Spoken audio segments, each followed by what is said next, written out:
Heads up, cause you are in the Hoodwood.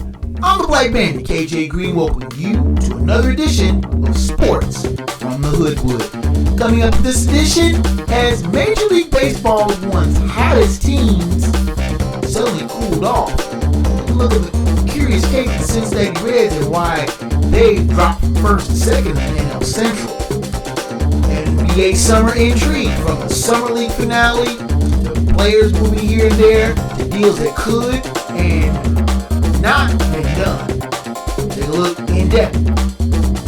The NFL might be preparing for a horror show starring John Gruden. Chucky's Last Revenge. Curious case of John Gruden and his battles with the NFL. We'll take a look at that. We'll have some quick takes, fat dab, head slap, Hoodwood Hot 5, detail of where the destinations of Dame Lillard could be. And of course, tons of takes, stats, information. It's virtual cornucopia. I love saying that word. But it's Sports from the Hoodwood. Crash helmet, buckle your seatbelts. Let's go.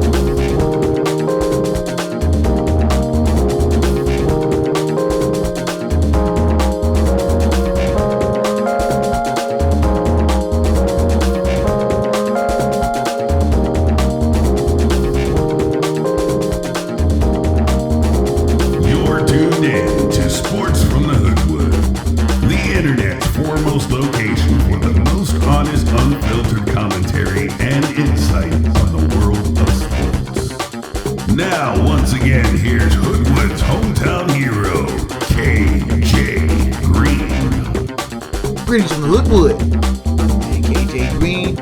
I've been here, there, everywhere. Some of these screams that I'm neglecting him, but that's not the case. I've just been busy as all get out. And I don't want to put out a half-assed product, so it kind of explains kind of a gap in during the summer because I'm so busy. If you're listening on podcast, no matter what platform, I appreciate your patronage. Welcome. If you're watching me on YouTube, you get to see graphics, you get to see more of the commercials, and you get to see pretty much everything else. But regardless of how you're tuning into the show, smash the like button, subscribe. Your patronage is very much welcome. Let's lead off the show with the MLB's hottest team, or at least at one time. The last time we got together, Cincinnati Reds were unquestionably the Major League Baseball's hottest team. They ran their winning streak to a dozen games and in the process pushed their way into the forefront of the National League Central League. Then they ran into the Braves. The Braves cooled them off, winning 2 of 3 before packed houses at Great American Ballpark. Shrugging it off over the 4th of July, they knocked around the Nationals, took 2 of 3 from the Padres, and then ran into Milwaukee. Bit of a problem. The Brewers, while lacking a lot of star power beyond Christian Yelich, is a very, very good team. And the Brewers took 2 of 3 before the All-Star break. After the All-Star break, the Reds and the Brewers faced off again. Now, when the schedule makers made this schedule between the Reds and the Brewers, I don't think they really thought that it was going to be these two teams battling it out for first place over 6 games. Well, to the chagrin of many Cincinnati fans over the past weekend at Great American Ballpark, the Brewers took all 3 games, and the Reds went from 2 up a week ago on Saturday when they last won, when they defeated the Brewers 8-5 at AmFam Field in Milwaukee, to being 2 behind the Brewers after the Brewers have won the last 4 head-to-head meetings with the Reds, taking the last game 1-0 going into the All-Star break, then turning around and winning another 1-0 game, the first game after the All-Star break, turning another shutout, so the Brewers pitched 3 consecutive shutouts. And I went to the game on Saturday between the Reds and the Brewers, and to my utter disgust, the Reds only managed 1 hit. 1 hit! After the Brewers struck out 13 batters the night before. The Reds' suddenly punchless offense has dried up and withered away on the vine. The Reds scored 3 runs in the 3-game series against the Brewers. All of those runs coming on Sunday when they jumped out to a lead, but managed to squander that and lose again. Brewers taking all 3 games and now have a 2-game lead as of this taping in the National League Central. The Brewers pitched 3 straight shutouts for the third time in team history. The Brewers have been around since 1970. 3 consecutive shutouts. On the road. Well, 2 of them were on the road. The last game being the Sunday before the All-Star break in Milwaukee and the first 2 in Cincinnati. Don't blame the crowds. The Great American Ballpark holds about 42,000. And for all 3 games, the attendance was robust.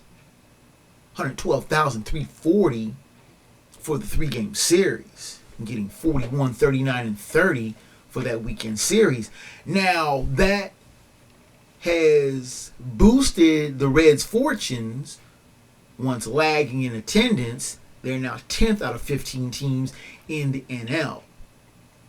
The Reds drew robust crowds for the Braves series. Over 125,000 jammed in the Great American Ballpark. All 3 games sellouts, the first 3 consecutive sellouts, regular season sellouts, I should say, in Great American Ballpark's 20-year history.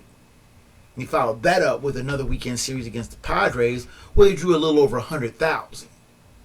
So the 31% of their attendance for the 2023 season have been in the past 3 series. Now, this is a young, exciting team to watch. The emphasis on young. There are a lot of... This team starts 3 rookies and a couple of players who are in their second year. You have some players like Will Benson who are journeymen, but have found a home in Cincinnati, all led by the venerable veteran Joey Votto, who is enjoying his 16th season as the de facto captain of the Reds. That being said, the pitching has firmed up some. It's been kind of a weak link for the Reds, giving up 9 runs total over the last 4 games, but their hitting has been abysmal, being shut out 3 times in 4 games and only scoring 3 runs over their last 4 games. The Reds have dropped in the second. Now, they are playing with house money. I've said that from the jump. The Reds are doing way, way better than anybody ever expected them to do. The Reds won 62 games last year. They're 50-44 as of this taping. You know how long it took them to win 50 games last year? Late August. We're in mid-July, late July. And the Reds are still hanging around, playing better than a lot of people, yours truly included, expected them to do. Now, I said I didn't think they would make the playoffs, and I will still hold true to that. I still think they will hang around enough to make the Brewers sweat and make other National League teams worry a little bit, but I don't think a playoff spot is in the cards for the Reds this year. Next year, expectations are going to be super high. Could the Reds fulfill it? With this kind of young talent, I won't bet against them.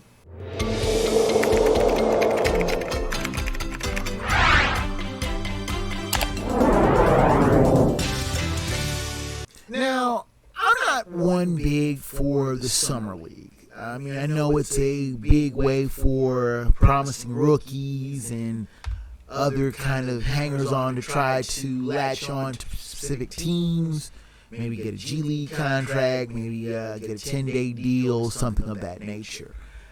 The Cavaliers are on their way to winning the said Summer League, knocking off the Rockets, who I think their Summer League team might be able to beat their regular NBA team. But that's another story. This is the NBA silly season, as I like to say it, because there are a lot of teams and players and deals and could-be deals and would-be deals.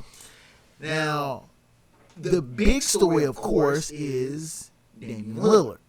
The disgruntled guard for the Blazers has made his intentions known that he wants to be traded. Now, the Blazers is becoming coming close to Embiid's. I said Embiid. I'm looking at Joel Embiid on my screen. Try that again. Lillard is set to be a free agent at the end of the 23-24 season. The Blazers are trying to figure out what they can do to deal Lillard before he walks, because that ship has sailed. Lillard is not going to stay in Portland. He has given enough to the Blazers, and the Blazers have not given enough back to him. So, Dame Lillard wants to go to a contender. Now, there are 5 teams I think that he could go to. That's foreshadowing. But I'm not going to give them to you now. That's Hoodwood Hot 5. But there are other stories, possibilities, intrigue, as I call it, the NBA Summer Intrigue. Now, I mentioned Joel Embiid as I stumbled over my words earlier.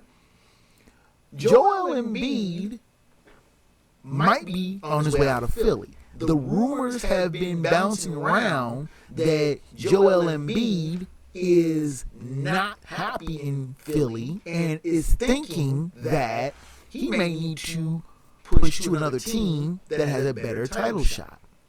Now, the Sixers have been a perennial playoff team over the last 5 to 6 years. The problem is they can't get out of the second round. Now, to be fair, Kawhi Leonard's 60,000 bounces on the rim in Toronto a few years back that sent a good Sixers team home after a thrilling 7-game series. That has been the closest the Sixers have been to the conference finals. We're not even talking about the NBA finals. We're talking about the conference finals. And Joel Embiid, who, fresh off of an MVP season, is starting to make rumbles. He wants to go elsewhere. If the Sixers cannot put the requisite pieces around him to win a title, he would like to go somewhere else. And he says, quote, he wants to win a championship, whatever it takes. And you wonder, what will it take to keep Joel Embiid happy? A trade for a shooting guard, a playmaking guard, not Ben Simmons, but someone who can facilitate and get him the ball. The Sixers played their best ball when they had Jimmy Butler running the point. Jimmy Butler's in Miami. Jimmy Butler's not leaving Miami. Could Joel Embiid go to Miami? I don't know. But he is becoming more and more disgruntled. Now, other teams have made moves to acquire players. Surprisingly, the Mavericks decided to keep Kyrie Irving, or did Kyrie Irving decide to stay? He wanted to stay in Dallas. I'm not sure. But that whole shit show is going to be its own, just because you know that Kyrie and Luka are not going to be able to get along offensively. I mean, the little short sample size we had showed how disastrous this combination can be. But absent of any other suitors for the recalcitrant star, Kyrie Irving stayed in Dallas. Bradley Beal was traded to the Suns. Does this make them the team to beat in the West? The Suns have so much potential. Devin Booker, Kevin Durant, Bradley Beal. The list goes on and on. This is a good, solid, hungry team. But you wonder if there are enough balls to go around in Phoenix. You wonder if they can have the kind of cohesion that's going to be able to stand up to 82 games. Not to mention if Kevin Durant can stay healthy for 82 games. Well, I think the Suns would be happy if they can get him 55. Do enough load management to get them to the playoffs. Now, there's been some also crazy draft. There was some crazy draft day deals that went down. Kristaps Porzingis going to Boston, Marcus Smart going to Memphis, CP3 being dealt to the Dubs. All of this moving and shifting is why I call it the silly season. But you know who stayed put? Despite all of his big, bold talk that he might go somewhere else, Draymond Green. For all of Draymond Green's yipping and yapping, he's no fool. He knows if he left the East Bay, well, I can't call it East Bay anymore because the Warriors don't play in East Bay anymore. They play in Frisco. But had Draymond Green left the Bay, his numbers, his influence, his stature would have went so far down, he would have been irrelevant within a year, maybe two. They'd have been like, Draymond Green, is he still in this league? But the point being is, Draymond Green signed a fairly big contract with Dubs, stays in Frisco. But for all of Draymond Green's big talk, he wasn't going nowhere. Once they got rid of Jordan Poole, Draymond Green was like, man, I'm putting another year's lease on it, signature for another year's lease in the Bay. I ain't going nowhere. He knew it, and the Dubs knew it. Let's take it first time out. Come back with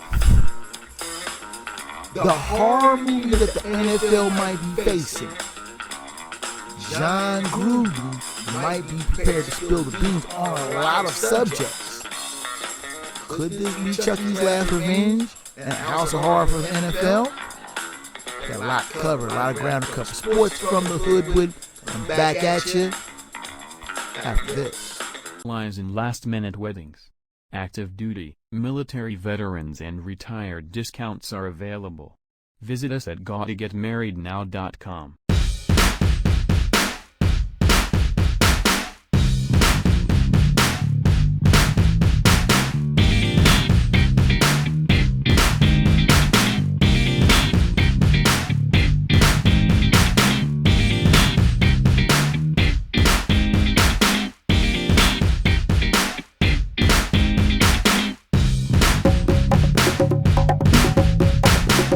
You are tuned in to Sports from the Hoodwood, the internet's foremost location for opinion, analysis, and insight on the world of sports. Here now is the man banned from sports trivia contests in 38 states and 4 Canadian provinces, and not to mention Guam. Your host, KJ Green. You're back in the Hoodwood. I'm KJ Green, and no, Snuffy, we're not talking about horror movies. Dog thinks we're talking about actual horror movies.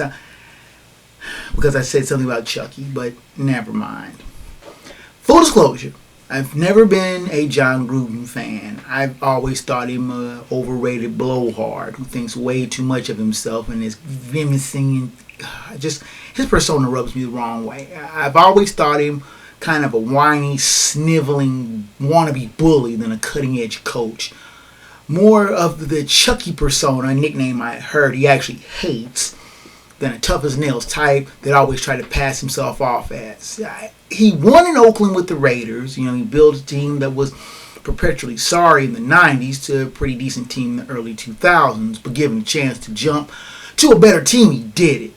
I still say that chip he won with the Bucks was built on the long work of revered coach Tony Dungy, who was pushed out unceremoniously by management and aided by the curious play calling of his one-time offensive coordinator Bill Callahan in Oakland, who suspiciously just called all the same plays with the same terminology, and John Gruden basically told his team that's what they were going to call. Either way, Gruden wore out his welcome in Tampa and was an annoying broadcaster on the Monday night package for a number of years. He got back into the coaching game with the Raiders, who had already transplanted to Vegas and had done little in the 16 years since Gruden had left. And Gruden had been out of coaching for 9 years before he jumped back in with the Vegas Raiders. Gruden's second stint with the Raiders was unremarkable, fairly pedestrian, 22-31 in 3+ seasons in Vegas.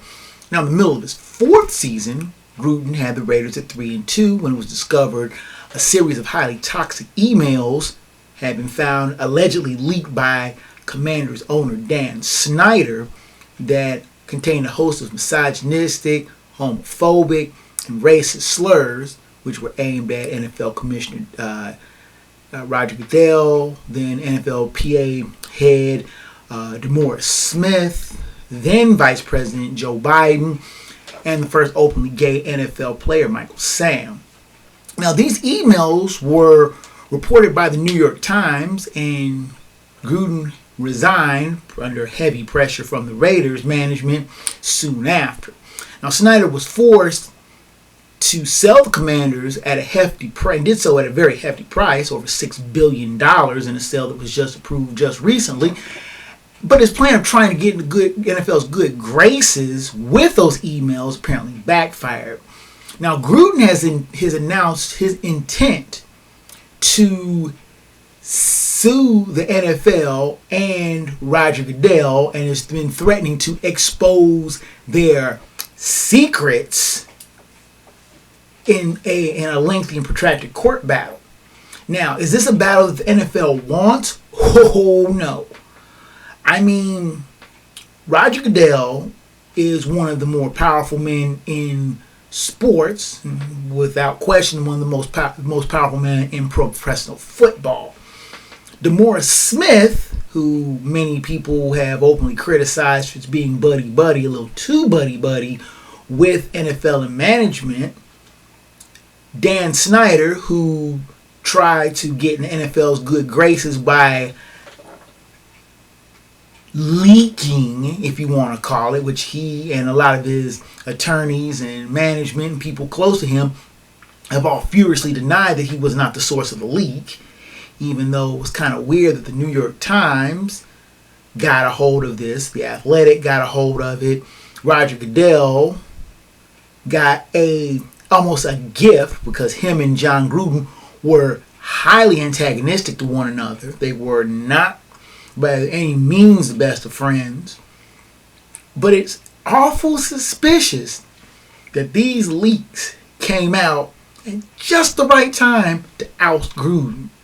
Now, Snyder was trying to do what he could do with John Gruden's buddy, general manager Bruce Allen, who at one time worked for the Washington franchise, but then was on the outs with Snyder.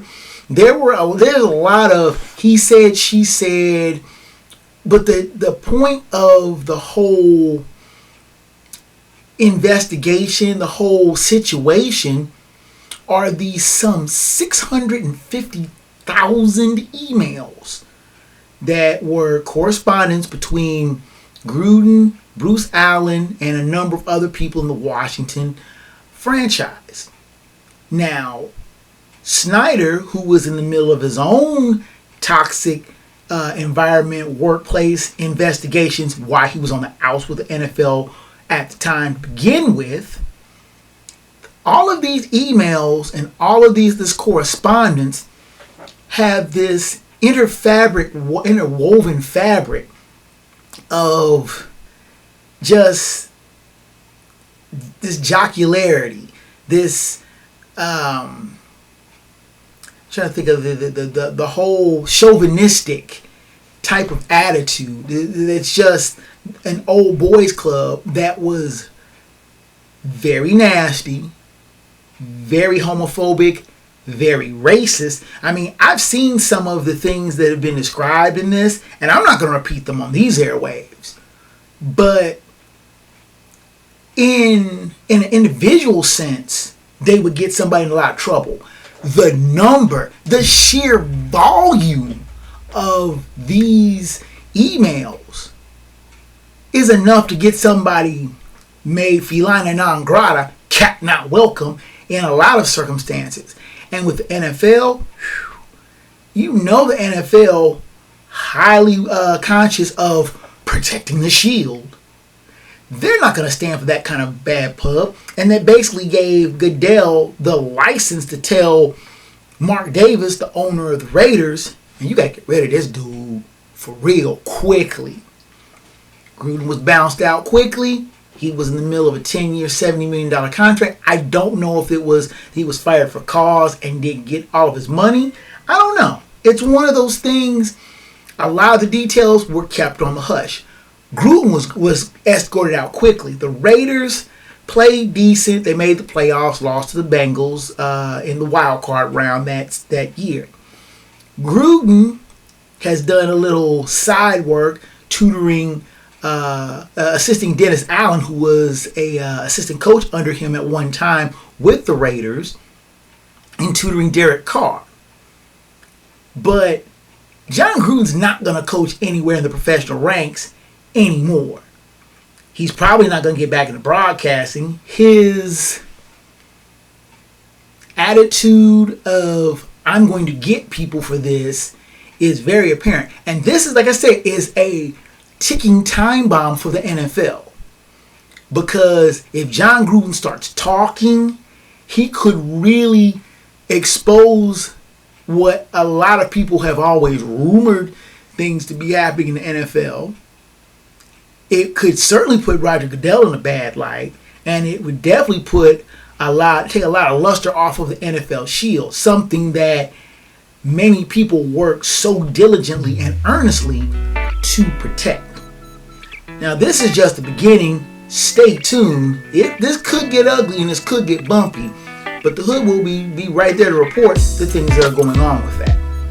Let's take a time out and come back with more NFL. We're going to be taking a look at summer camp. Take a look at the Eastern divisions of both the AFC and the NFC. Take a look at what's going on with that. Sports with Hoodwood comes back at you after this. I'm actor Rajim A. Gross. Some of the studios would like to scan our images and only pay us for one day's worth of work and be able to use our likenesses, our voices, our mannerisms as computer-generated characters, not only in the movie that we might be filming in, but in all future films as well. That's not fair. And I thank the SAG board members that are fighting for my rights as an actor to work on a union film. So I just want to say, standing in complete solidarity with everyone. Thank you.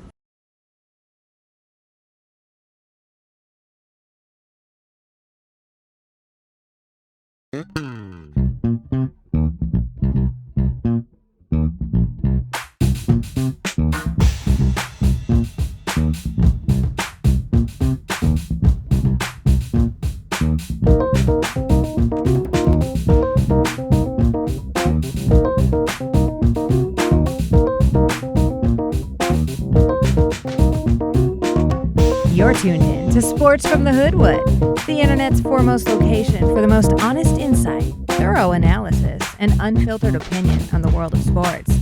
Now, once again, here's the man of the hour, After Hours, your host, KJ Green. Okay, now that we're through with that horror show, let's do some quick takes, some items here and there that come across my desk, or things that I read and see and go, I wonder what the temperature and pulse is on that. Our first quick take is Leo Messi being in Miami. Now, does this make them a real contender in the MLS?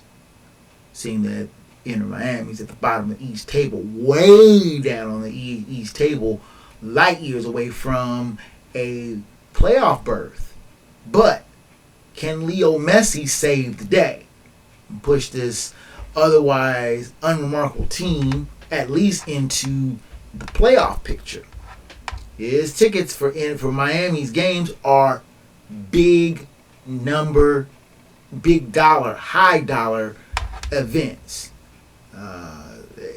The Miami and LA Galaxy were set to play here later in July, when the day before those tickets went on, before Messi signed with Miami, those tickets went for about $15. They're worth $1,500 now. We already know that Messi's making an impact in the box office, but can he make an impact with the team itself? Should Reggie Bush be, our next quick take is, should Reggie Bush be given his Heisman back? Reggie Bush, of course, being the USC back who won the Heisman Trophy with an incredible 2005 season, part of USC, the defending national champions, getting all the way to the national championship again. But Bush has been scrubbed from the USC records and was ordered to give his Heisman back after it was learned that he had been that USC had orchestrated payments for his parents to live in a domicile closer to their son, which at the time was a no-no.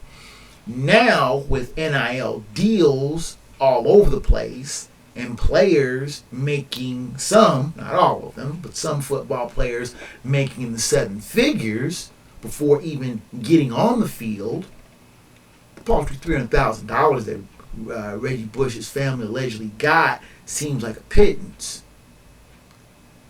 With the game being the way it is now, and what a deal that Reggie Bush's family might have been able to make then, or been able to make it now, is now not illegal. Do you think that Reggie Bush should have his Heisman back? Drop me a line, give me some of your opinions. I hate going into politics. I really do. I really hate talking about politics on this show because this is a safe space where we can all talk about sports and use that as, be able to put our minds off of the real world. But sometimes politics does cross over in the Hoodwood, and I was deeply disturbed seeing Rand Paul, the erstwhile senator from Kentucky, calling basketball players with NIL deals quote-unquote rap stars, driving Bentleys and Rolls Royces. Last time I saw any player who was making any kind of money off of NIL deal, he wasn't driving a Bentley or a Rolls. He actually was driving a Jeep, but that's because he did a deal with the local automobile establishment. Rand Paul, with his veiled, thin remarks, blowing the racist whistles, dog whistles, and tropes, really needs to check his position and learn something about NIL deals. Also, SEC Commissioner Greg Sankey has been trying to lobby Congress during the SEC Media Days in Atlanta this week to create some sort of legislation that would regulate NIL deals. What I think that a lot of these bigwigs in college sports are afraid of is that players, student athletes, if you want to call them that, are being able to cut their own deals to make their own money and are becoming less beholden to the multi-million-dollar coaches that you are seeing that have had for so long the I am God mentality. I hold your career in my hand. If you don't do exactly as I want you to do, you will never make a dime in football and you'll be shoveling shit out of the back of a horse parlor for the next 20 years. But now players have options. They can get money before they even set foot on a football field. And big wigs like Sankey don't like that. They want Congress to start throwing out laws that are basically going to rein in these arrogant, moneyed players. It's not going to happen. The genie has been left out of the bottle. You cannot put the sand back in. It's not going to happen. Well, did we see a passing of the torch in Wimbledon just this past weekend? Carlos Alcaraz knocking off tennis legend Novak Djokovic 1-6, 6-7, 6-1, 3-6, 6-4 in a 4-hour, 42-minute epic at Wimbledon in the finals this past Sunday. Alcaraz is 20 and has won his second major in knocking off Djokovic, who is a living legend and has won plenty of Wimbledon titles. But could not stand up under the withering pressure of the 20-year-old Alcatraz. That is going to be a young man to watch. The Spaniard has already won 2 majors and could very well win a third when the next major, the U.S. Open, convenes up Flushing Meadow late August, early September. Stay tuned. No deals for some of the NFL's top running backs, Saquon Barkley, Josh Jacobs, are 2 of the players, running backs, that did not get deals at the 4 o'clock deadline for signing tenders. The tag players are going to make money. Tony Pollard making $10.1 million under the franchise tag. The Cowboys let Zeke Elliott go in favor of Tony Pollard. The Colts being one of 3 teams with star running backs who are disgruntled, Saquon Barkley has hinted that he may not play in week 1 if he is forced to play under the franchise tag, which players do not like being franchise tagged. Yes, they'll get the average of the top 5 of that position, but they feel like it restricts their movement. And running backs are such a dime a dozen commodity, and they wear out so fast. Gone are the days that you've seen running backs play 12, 13, 14, 15 years. Most running backs, most top-notch running backs, 4, 5, maybe 6. You don't see most running backs sign the big, huge deals like quarterbacks or wide receivers do, because running backs, especially in this type of day and age where offenses run not infrequently, but they use a running back and use them up pretty quickly. Are these players suddenly expendable to these teams? To the Barkley with the Giants, Pollard with the Pokes, and Josh Jacobs with the Raiders? Are they suddenly expendable? It's a point to ponder. What do you think of last week's All-Star game? I watched the end of it. Pretty decent game. The National League breaking a American League 8-game winning streak. What did you think of those uniforms? I hated those uniforms. Hated it. I love seeing the All-Star teams play in their respective jerseys.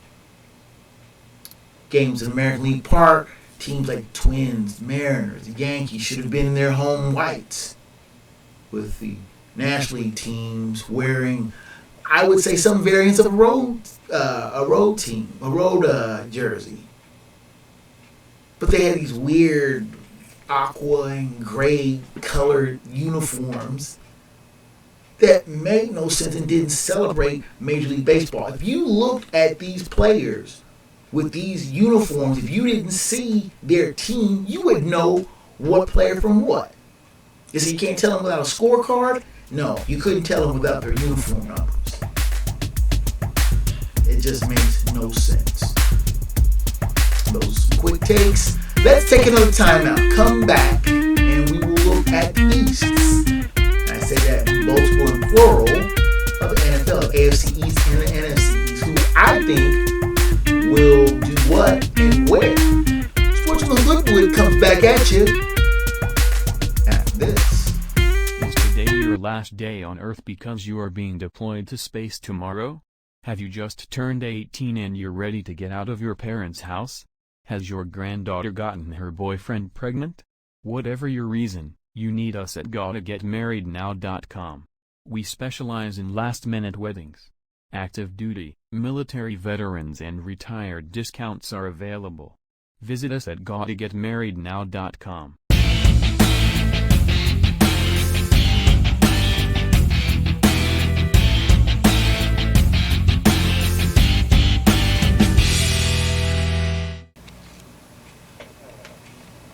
Yeah, make sure that segment come. What?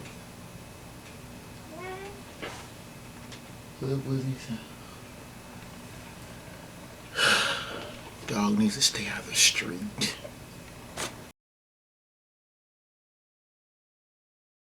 I'm actor Rajim A. Gross.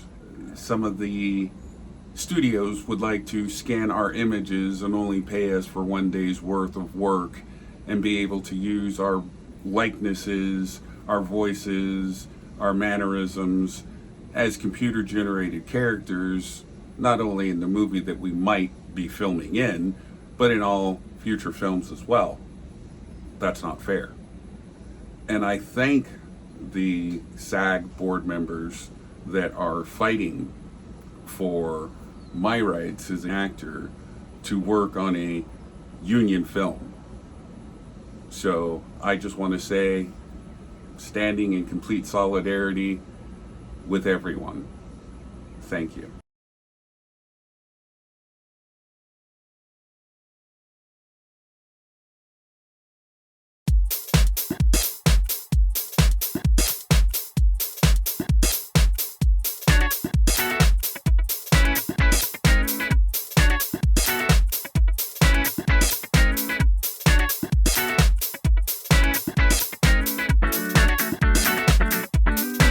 You're tuned in to Sports from the Hoodwood, the internet's premier destination for no-nonsense commentary, thorough analysis, and logical insight on the world of sports.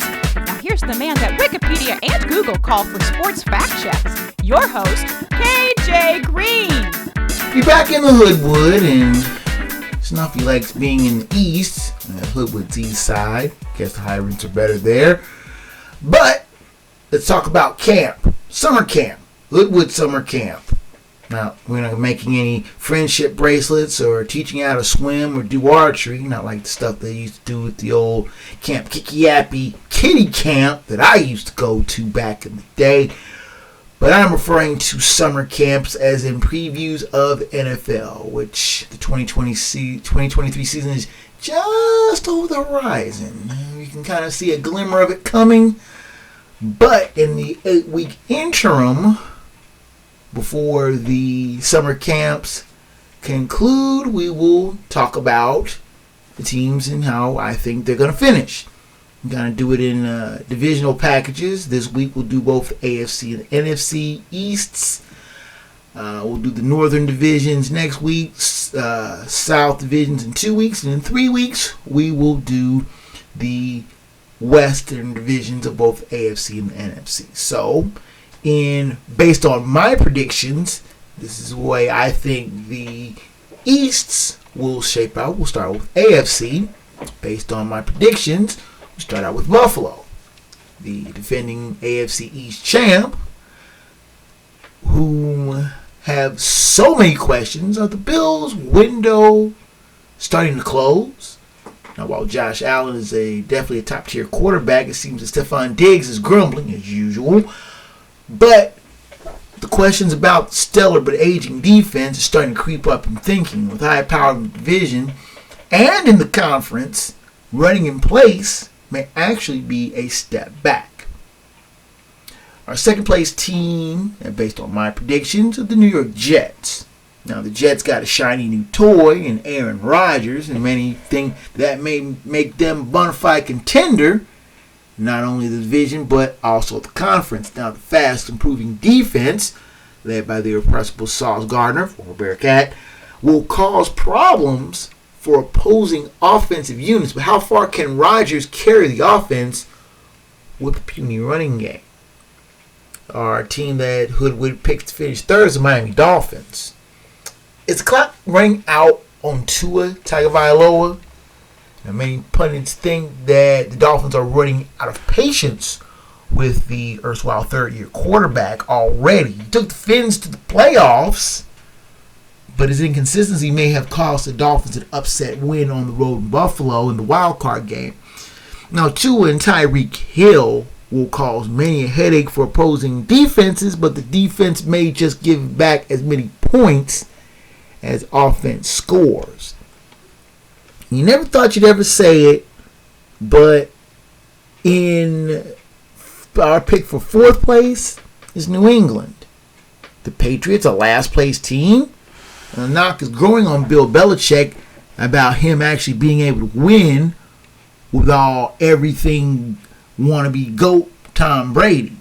Now, as his memory fades into the historical ether, Belichick is left with the hard reality of Mac Jones and him being nowhere near the capabilities of the future first ballot Hall of Famer. In a deep division like the AFC East and a deep conference like the AFC, that's a real problem.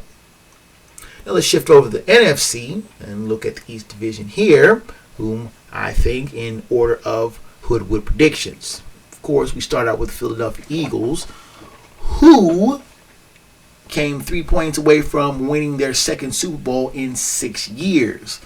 They lost that back and forth Super Bowl to the Chiefs. Now have to face trying to get back while the window is still wide open. Jalen Hurts proved he was ready for prime time. And as long as he has his health, I see no reason why the Eagles can still be the big dog in this division and conference. And the second place team I have based on my predictions are the New York Giants. Yes, the Giants, fast improving. They got a lot further expected last season. And with the fast maturing Daniel Jones at the helm, prospects look rather bright.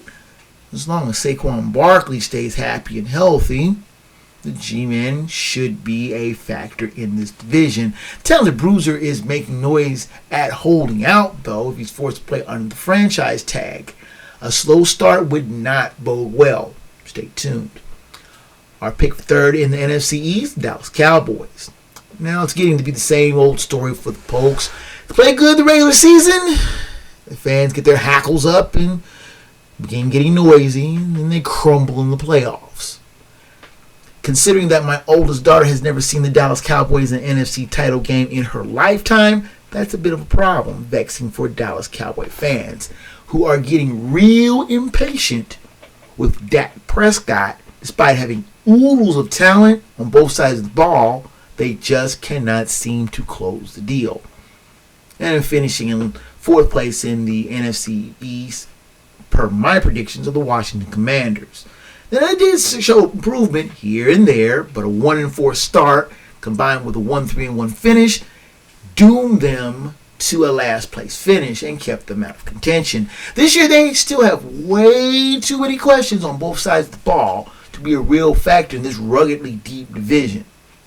Will new ownership show patience with coach Ron Rivera is trying to rebuild after decades of dysfunction? Under Dan Snyder, stay tuned. This could be an interesting show.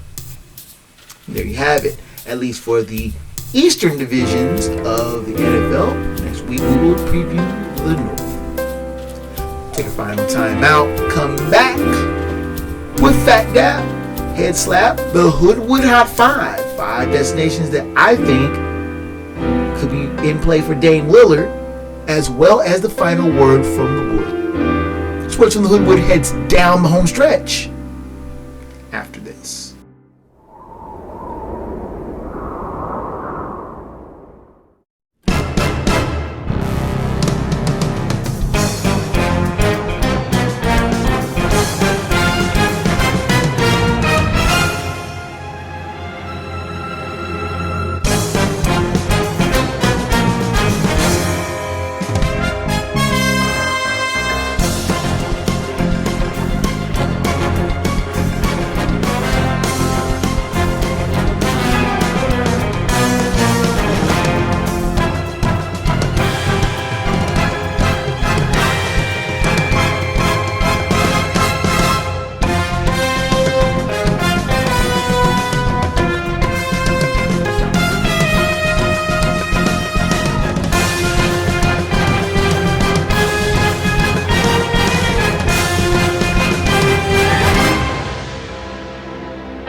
from the Hoodwood, the internet's foremost location for no-nonsense commentary, insight, and opinions on the world of sports.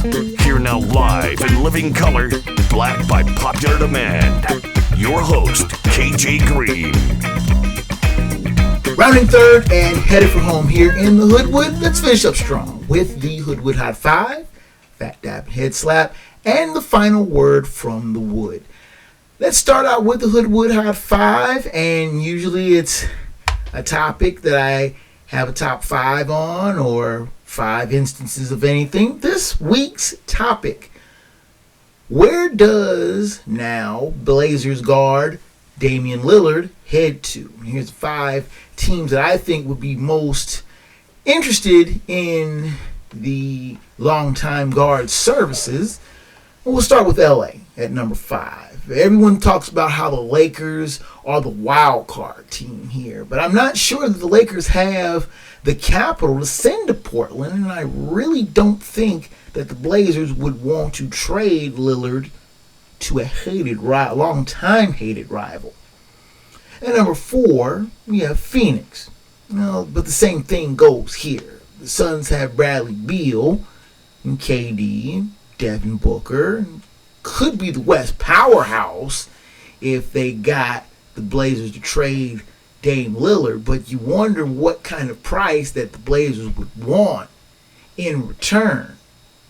And would the Suns be willing or able to give that kind of capital up? And you also wonder, would the Blazers be willing to trade Dame Lillard to a divisional rival? My thinking is probably not.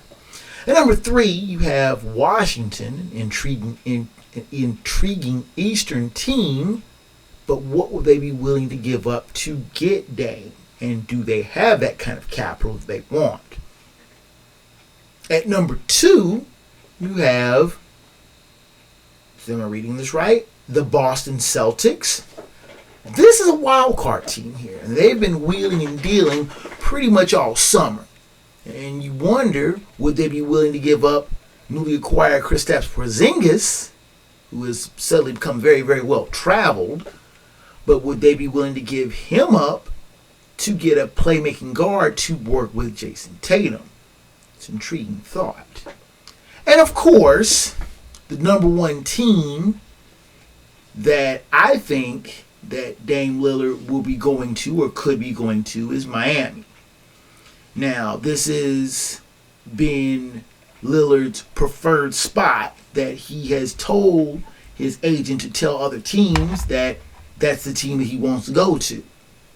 That being said, what would Miami have to give up to get Dame Lillard?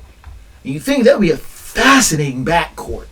Jimmy Butler and Dame Lillard playing off of one another. They're unselfish types of ball, could play very well off of one another.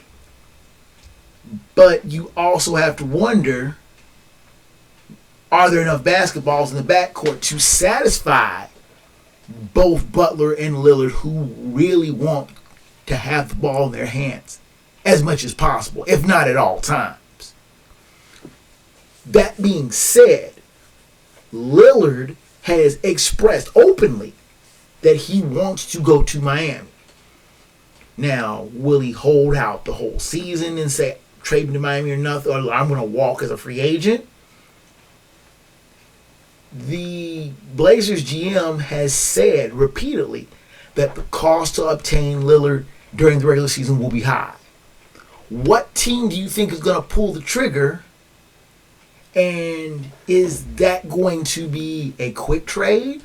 Something's going to happen before the season? Or are the Blazers going to drag it out as much as possible, wringing as much concessions as they can from possible trade partners to try to weaken them and strengthen their own team at the same time? It's an interesting position to be in, and I would want to be Dame Lillard, because the stress of having to move and knowing that this may happen suddenly would take an awful toll on all but the strongest minds. That's my high 5. What's yours?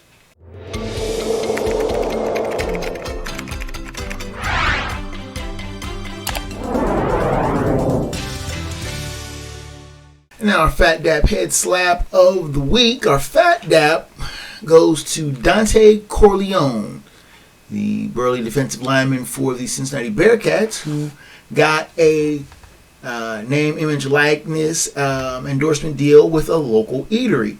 He got one for a sandwich called the Godfather Burger. Yes, Dante Corleone is nicknamed the Godfather for the Bearcats. Now, the restaurant, which is called Bucketheads, is on the west side of Cincinnati, and I had an opportunity last week to sample said Godfather Burger. Picture. And yes, it looks very yummy. Beef brisket, barbecue sauce, American cheese to get topped with an onion ring on a brioche bun. To quote Jules Winfield from Pulp Fiction, that was a tasty burger. Very good. And I like the NIL deals that are very, just simple. $2 for every sale of the Godfather burger goes directly to Dante. Phat Dap to Corleone and to Bucketheads coming together for a winning combination. Our head slap of the week goes to the Atlanta Braves. A few weeks ago on Father's Day, they had Charlie Culbertson, one of their utility players, to be able to throw he could receive a first pitch from Charlie Culbertson, his father, who was a major leaguer in the 70s and 80s. The Braves designated Culbertson for assignment. Basically, they were waiving him from the team after they had to acquire another catcher because one of their catchers went down with an injury. They decided to designate for assignment for Charlie Culbertson on Father's Day when his dad was supposed to throw him the first pitch. So they scrubbed the first pitch and had Michael Harris throw to his dad. You'd think they could have waited till the end of the game, or at least after the first pitch. Head slap to Atlanta Braves for just ruining a player's day and his Father's Day. Now, without much further ado, let's go to the final word from the wood.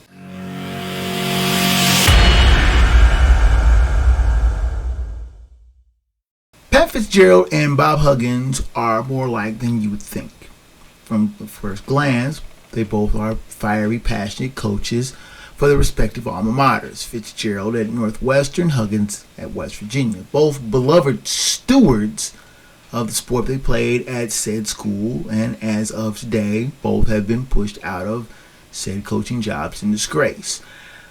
As you can see from the background, I am a Bearcat. My love affair with the school started before I even started attending the school. My first sporting event at the University of Cincinnati was a thrilling basketball game in which the Bearcats won on a buzzer beater.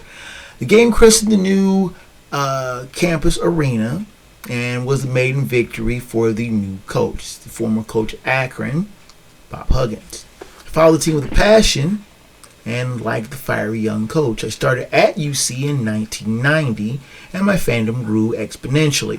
I became a writer at the school paper, and in time became a beat writer for the basketball team. I was lucky enough to be able to interview Huggins for a number of pieces that I wrote and be at a number of practices. After I graduated, I went from writer back to fan, but I still held Huggins in high regard, and as well as fervently devoted to the Bearcats, which I continue to be to this day.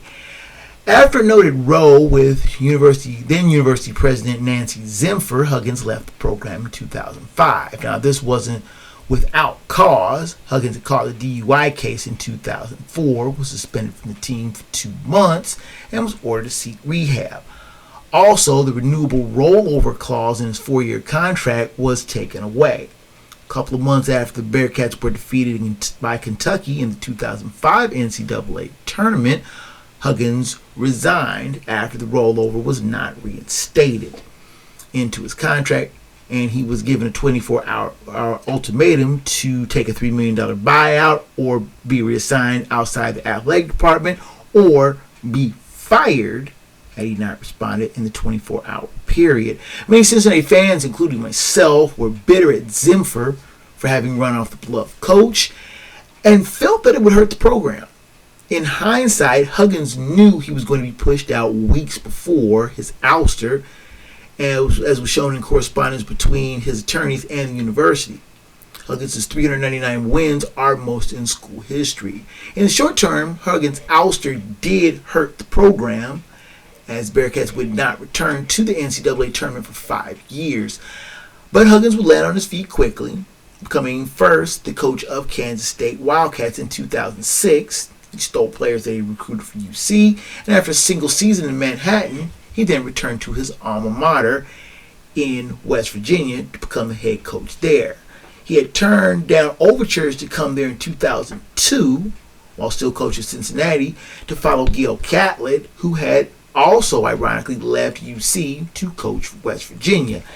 Huggins was hailed as a Mountaineer head coach, second only to Catlett, as revered as a native son that came home. He won 345 games as Mountaineer head coach, second only to Catlett.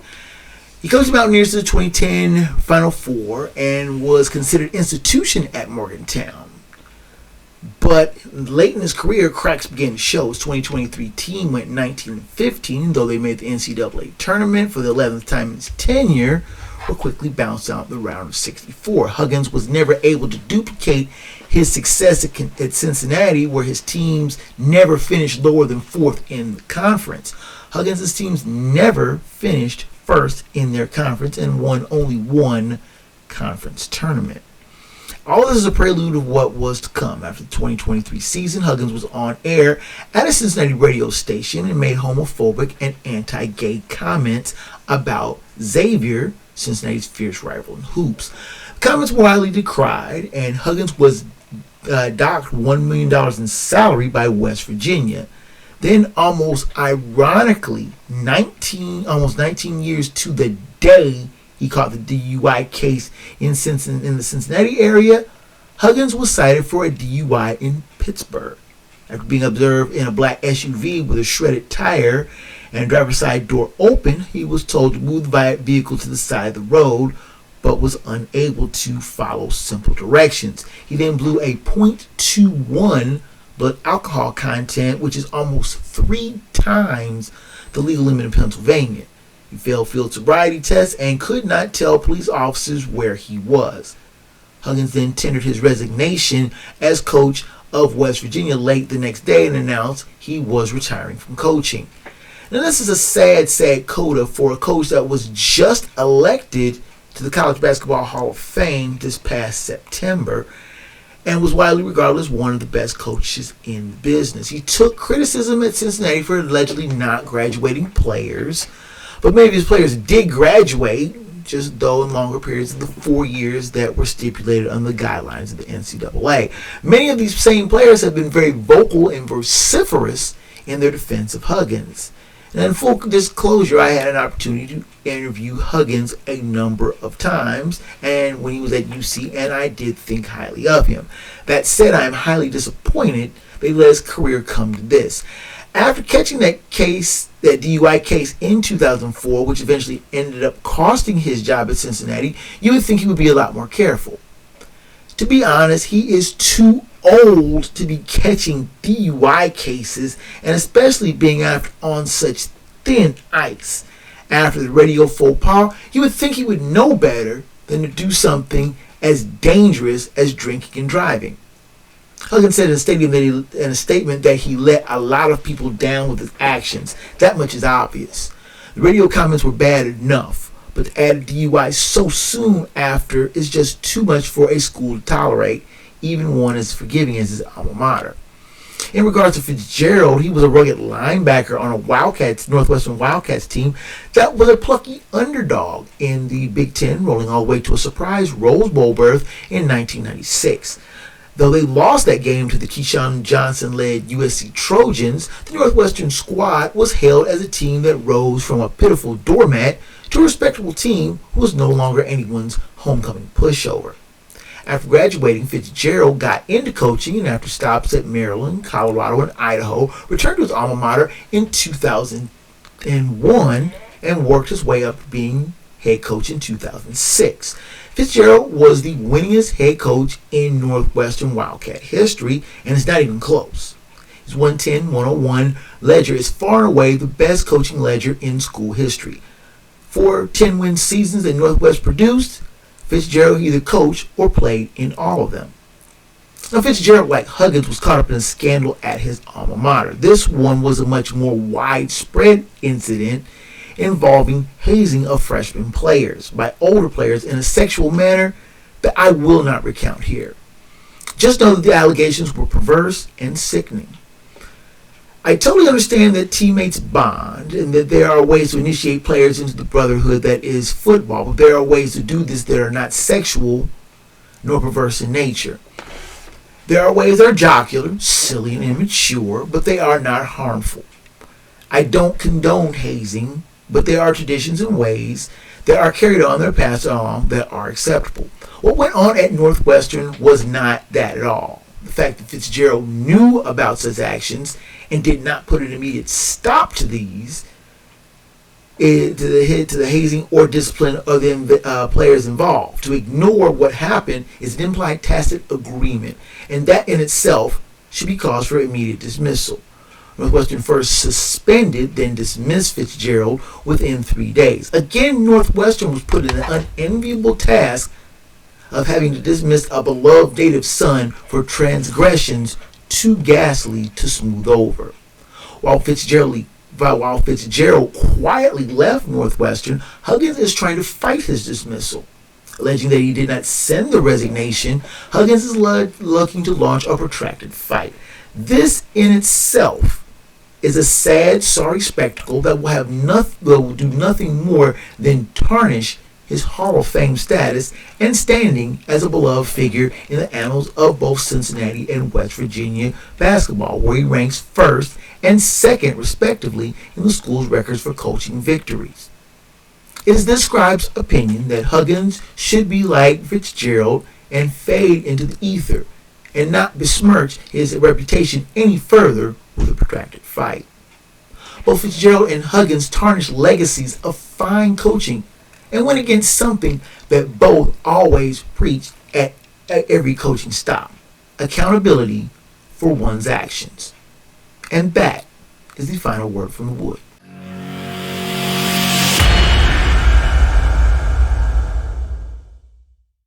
Now with the music coming up in the background, you know that means that your time here in the Hoodwood is just about done, and I thank you so much again for your visit. Now the show's email is kjgreen@sportswithhoodwood.com. Please send me emails regarding show topics, both past and future, questions, comments, and both praise and criticism of the show. I welcome your correspondence, and we'll try to get back with you in a timely manner. Now the show's website is sportswithhoodwood.com, and the back catalog of the show going back 10 years in both audio and video form. So you can check that out if there are any shows that you may have missed or would like to see again. You can join the debate and conversation on the Sports from the Hoodwood page on Facebook. It also has a video podcast simulcast, as well as other topics, stuff to find on the web, and plenty of great sports debate, lots more. Post often and respond to member posts frequently. Video versions are also on YouTube. Please hit that subscribe and smash that like button for more great content. Now the link to this podcast is also on the show's Twitter feed at Hoodwood Sports. It also has a host of other interesting stuff to find there. You can tweet the show, and we do tweet back. So you can like and follow there as well. The audio version is on Spotify, Amazon Music, Stitcher, Google Podcasts, iTunes from Apple, and a host of other fine podcast platforms and providers. If the Hoodwood is not on your favorite, ask for it.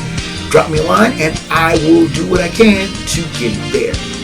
Special thanks, as always, to Rage Pictures for providing production assistance to both the show and website. That's it for the Hoodwood, boys and girls, ladies and gentlemen. Until the next time, fellow sports fans, I'm KJ Green, 30. Sports from the Hoodwood is a Black Bandit Productions and Enterprises presentation of a 551 audio and films production.